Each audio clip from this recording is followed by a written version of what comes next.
Well, hello, ladies and gentlemen, boys and girls. I'm Aabir Lahiry. You're watching as well as listening to ABP LIVE Podcasts. Joining me today in cracking conversation is Kallol Bhattacherjee, as they say. I'm a fellow Bong, interviewing a fellow Bong for his brand new book, Nehru's First Recruits. It's basically these are essays inside. There are essays, or how should I put it? Well, these are the first recruits of the Indian Foreign Service, which basically started in October to 1946, but then it evolved very quickly, and from 1948 onwards they had the young recruits coming in. But then, young recruits who were just, fresh college pass outs. So you couldn't really run an establishment with fresh college pass outs and, university graduates. So what they had at the same time was that they also started hiring the veterans. So the veterans came with decades of service experience of, various fields of life, like, Indian civil service, Indian police service, Indian political service, which was a service back at that time. Oh, I'm not aware about this. Okay. Yeah, this is part of the colonial structure. Okay. So and then they hired the military men, and also you had the security people. People came from the security services, came from the media. They also came from newspaper, radio, and so you had this eclectic mix of people.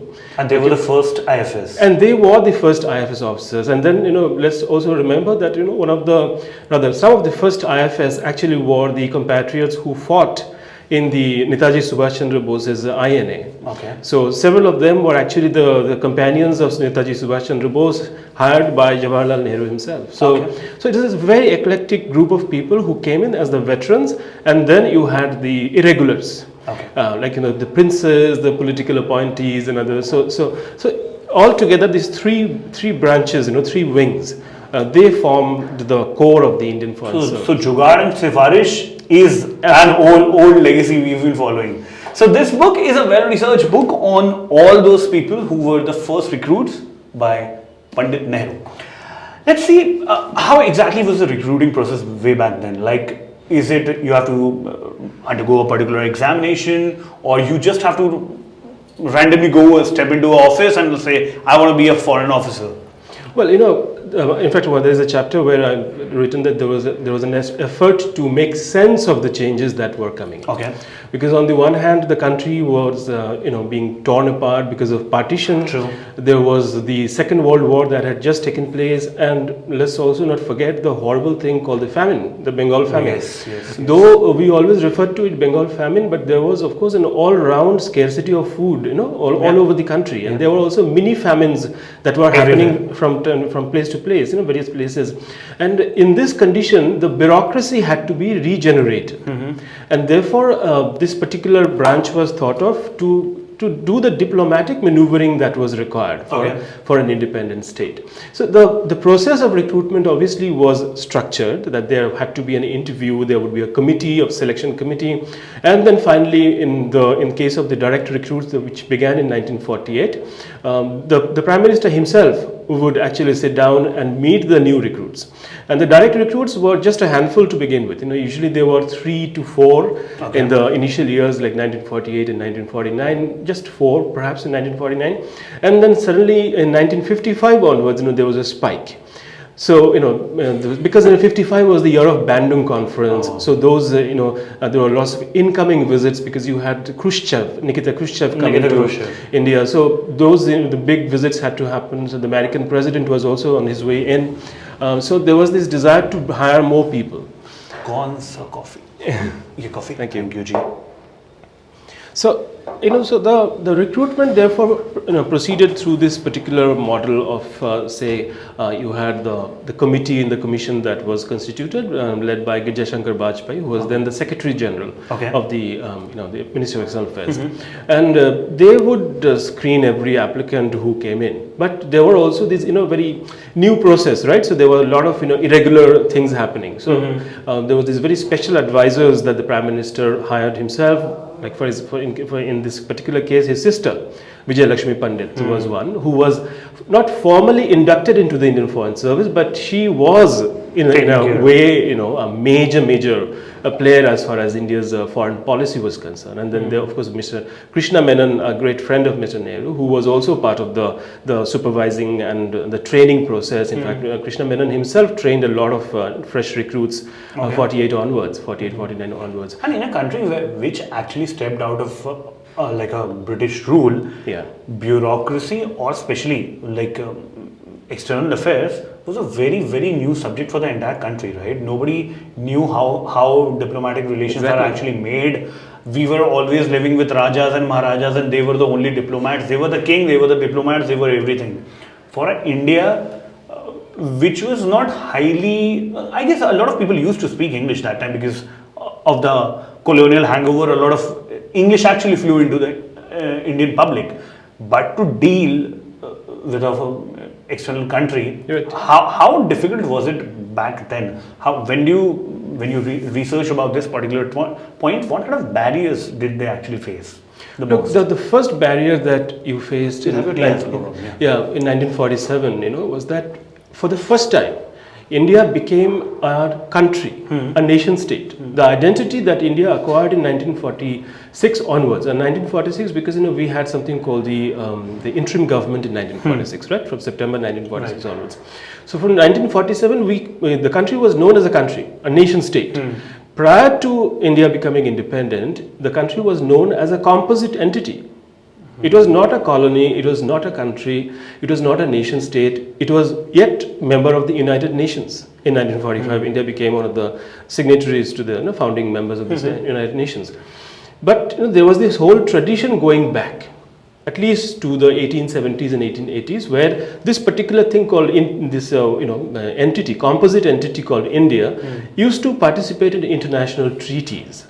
Okay. So whether there is these agreements on telegraph, post and telegraph, the international law on narcotics management from 1920s onwards, and of course there's the First World War, in which India lost lots of soldiers. When the Paris Peace Agreement was happening, Paris Peace Conference was happening in 1919, India sent a delegation. And so these... And all Britishers? Primarily? No, also Indians. For example, Maharaja Ganga Singh of Bikaner, he was a member, and Jaishankar Bajpai himself had travelled to Paris Peace Conference at that time. And of course, lots of revolutionaries were already present in Europe at the time. In Germany, in Paris, the famous all those Indian revolutionaries, Indian Independence League, and all those groups were already active. So there was this tradition of Indians doing diplomacy. But the Indian state doing diplomacy was not an alien concept to us. It was not entirely an Indian concept to us, but that is why the people who are hired after 1946-47 as part of the Indian Foreign Service had to have this particular sort of experience, that they must remember that there were some fundamental traditions that go back in 1880s and 1870s, in which India participated in international treaties, international discussions, conventions. Makes sense. Because conventions and conferences became very popular in Europe from 1840s and 1850s onwards. So as India was a colony, so there was this call, because the liberals in Europe were very strong on this matter, that India must be represented.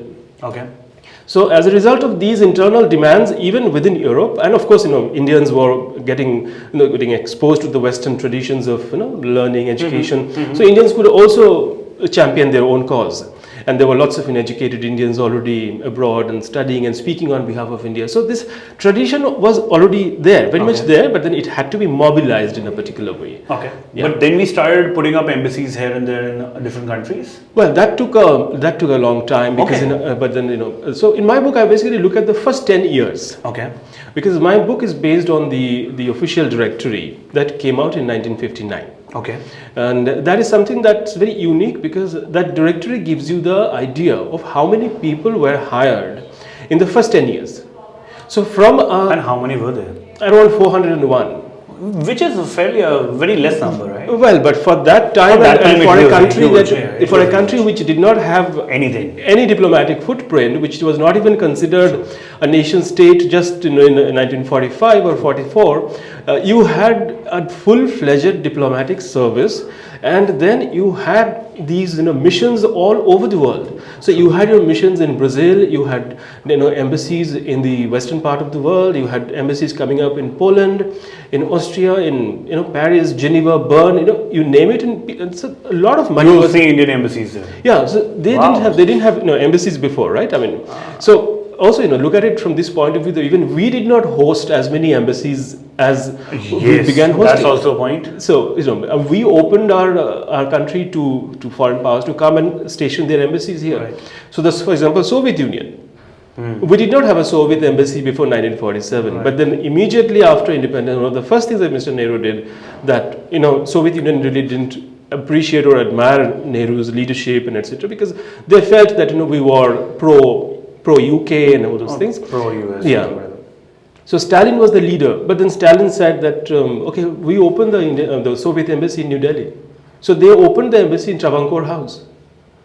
So I mean, both ways it opened up, and then in 10 years' time, you had number of embassies all over the world, and then you had 401 plus diplomats who were like branches A and B. So today, like Indian embassies, US may be having for more than 400 employees. I don't know the real Yeah, figures. I'm just like bluffing. Yeah, but it's a very different. no. At the same time, you also hire local employees, right? So Yeah, true. So you send one Indian diplomat to a country or two Indian diplomats to a country, Max to max, right. and you ask them to set up a mission. Like I have written about Indian diplomat the Dilip Kamtekar going to Malawi and setting up a mission in Malawi with the help of the Indian community. He was literally a single person, in the embassy. But And what kind of structures do we have around that time when you're saying that you have to go and establish an embassy? Yeah. What kind of hierarchy do It's- the Indians have? Like the Indian. It's mostly the local people who would support you. Okay, so Like, they are not part of. They are not IFS basically. No, I mean you would hire people, like you would recruit people. So that And build would your have- team and and build your team gradually over a period of time.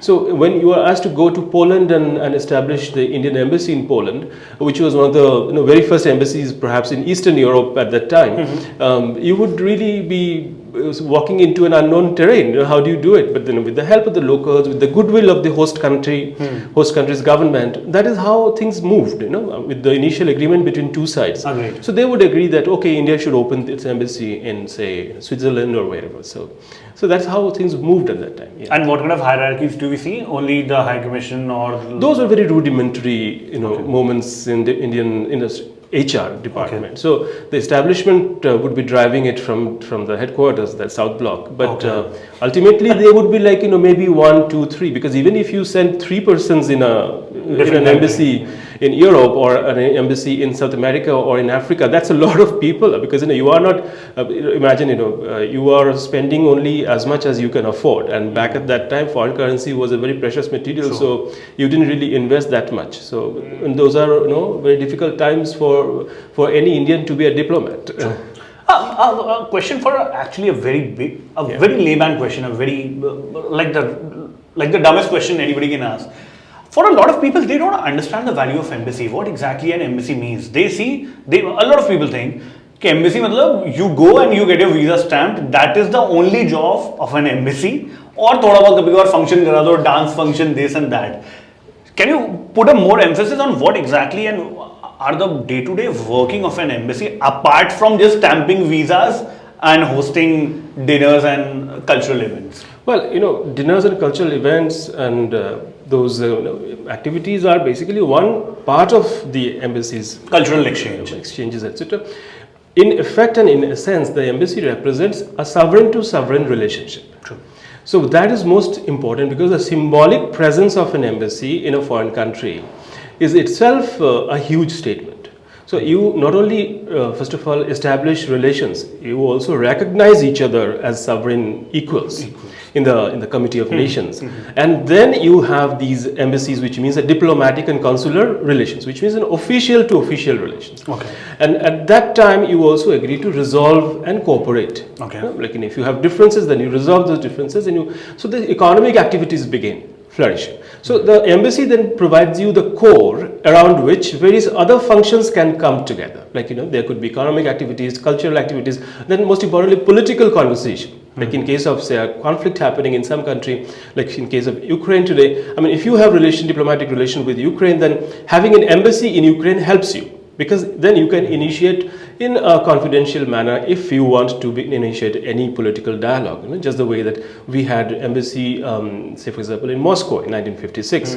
But then we did not have a full-time ambassador in Hungary, where a crisis was happening with the Hungarian uprising, the famous Hungarian uprising. So Mr. Nehru asked our ambassador to Moscow to go to Hungary and do the verification. So that took some time to verify. So in that time, there was some criticism of Mr. Nehru that, well, our response to Hungarian crisis has not been as effective as it should have been. And then when Mr. KPS Menon traveled to Hungary and he figured out what was really going on, then Mr. Nehru got the real feedback and then he framed the policy accordingly. So it helps you to have political dialogue, which is the other most important part of having an embassy. Any popular anecdotes or stories you have mentioned in the book which you want to share with the viewers? Well, which may be mind-boggling to a lot of people. Well, I mean, the most fascinating thing is that despite being so busy, obviously, Nehru would actually sit down and interact with these new recruits. And there were, of course, these strange rules that they had come up with, because those rules were, of course, part of the colonial times, and some of those rules were... What kind of rules? Like, if you are a woman and if you are hired into the IFS, then you can't marry. And if you marry, then you have to leave the IFS. So this is one of the main rules, and so there's this. In fact, in the back of the book, you can see. But a man can marry, a woman can't. Yeah, a woman can't. Yeah. So one of the which is slightly sexist, man. Of course, but it was also the period of the Second World War had these gender biases, which it was a norm around that time. Yeah, it was a norm at that time, because women were hired to work in these odd jobs like telegraph offices and all the postal departments, etc. So there they used to demand that you have to work 24 hours rotation. So they would urge you not to get married, because if you marry, then you would end up losing, because if a family won't support you, you are going out to work in an office at 12 midnight, because there's a war happening. So gender bias was actually ingrained, and not all of it was actually implemented by the Indian side only, which is carried forward. So at one meeting where Nehru meets this young female recruit called Meera Ishardas Malik, Nehru asks her that, why do you want to join IFS, and you have chosen this very difficult language, Chinese. Chinese is a very difficult language. Mandarin. And also Russian and Persian, these are classical, difficult languages to learn. And Nehru says, why have you chosen this, and why do you want to go to China? Because, it's not as comfortable as working in London. Then Meera says that I want to go there because I have decided myself. Then Nehru says, तेरी माँ stick लेके तो नहीं आएगी मुझे मारने के लिए. So then Meera Ishardas Malik says, this is a stupid idea that you have, that I can't marry if I join the IFS. I take my own decision. Yeah, I made my own decision. I read a bit. So, and then there is another example where there's this young officer. He is posted to Paris, and he ends up doing some sort of misdeed in the embassy. Basically, he is caught stealing some documents. Okay. And when he's caught stealing the documents, the Home Minister, Mr. Pant, sacks him, issues a dismissal order. Okay. It was under Home Ministry at that time. No, these decisions were had to be signed by the Home Minister. So he dismissed that young recruit, and he returned to Delhi. And once he returned to Delhi, Nehru again met him. And sought an explanation that why did you do this? Because first of all, hiring a young person as an IFS in the 1950s required a huge amount of money. And that too, your Prime Minister is taking your interview, man. Yeah, and also for the first 10 years, we have to remember that the training itself was extremely expensive. Costly. Because they used to get sent to places like Oxford and Cambridge. And then the language is to be taught, like if you are going to learn German, and then you would get sent to Germany. You are not going to go to some German institute in some third country. So if you have to really learn a language, then you would get sent to Paris and to California and things like that. So Nehru met with that boy and asked him that why did you do it? And he couldn't provide a proper explanation. And Nehru was about to write a very harsh note and just perhaps he would have not received any job after that. But then there was some internal discussion in which it was decided that no, let him have a job even after this elsewhere. So Nehru offered him that, would you like to resign? Instead of us sacking you, I mean, you can actually resign honorably and leave. And he resigned, and he had another career. So those are also kind of examples that we have to remember, that the involvement of the leader himself was such that he used to take interest. Yeah. And that was a time when I guess the entire country is going through a turmoil of a lot of things, internal, external. As you mentioned, there is famine, there is this and that, a lot of other things, and then a Prime Minister is investing a time in just interviewing random IFS officer. That's a very big statement. Of course, it's a very new field at that time, so of course he has care. It was basically nurturing the talents. Yeah. What kind of difference do you see from that time to now? We are saying in 2024. What kind of difference? You see, now it's far more structured. Okay. Now, it is under UPSC. It was also under UPSC. Yeah, it was also under Federal Public Service Commission at the time. But then the structure is in the sense that it's more, it's less outsiders inside in the structure now, because all the people are hired through the main exams, etc. There is a hierarchy inside which evolves over time, and they come to the surface. They come on the top, and they populate all the wings and branches. That was not the case at that time. Back then, it was pretty much, there was a lot of informality. India was a startup at that time. Well, I mean, also now it's a multi-billion company. Yeah, but back then you had the decision was taken to promote Hindi. Okay, so you had suddenly Harivansh Rai Bachchan was hired.